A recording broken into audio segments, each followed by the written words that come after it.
Hi అండి, welcome to Vijay వినోదం. ఈరోజు మేము ఆనియన్ కర్రీ విత్ పూరీ చేసామండి.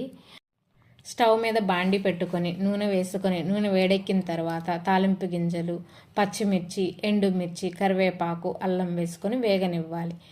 ఇప్పుడు సన్నగా తరిగిన ఉల్లిపాయలు వేసుకొని వేగనివ్వండి. వేగేటప్పుడు కొద్దిగా ఉప్పు, పసుపు వేసుకొని మూత పెట్టి మగ్గనివ్వండి. ఉల్లిపాయలు వేగిన తర్వాత పులుపు కోసం సన్నగా కట్ చేసుకున్న మామిడికాయ ముక్కలు వేసుకోండి.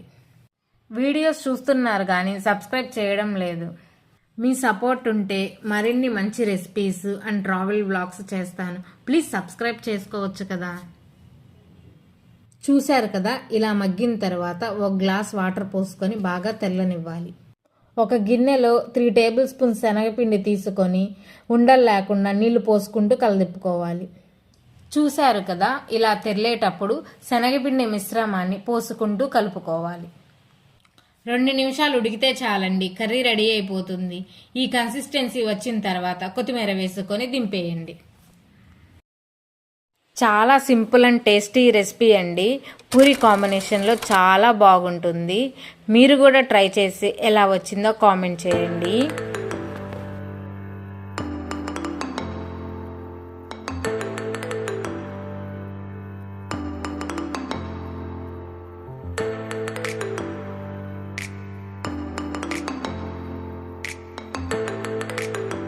మరిన్ని రెసిపీస్ కోసం please do like, share and subscribe to Vijay వినోదం.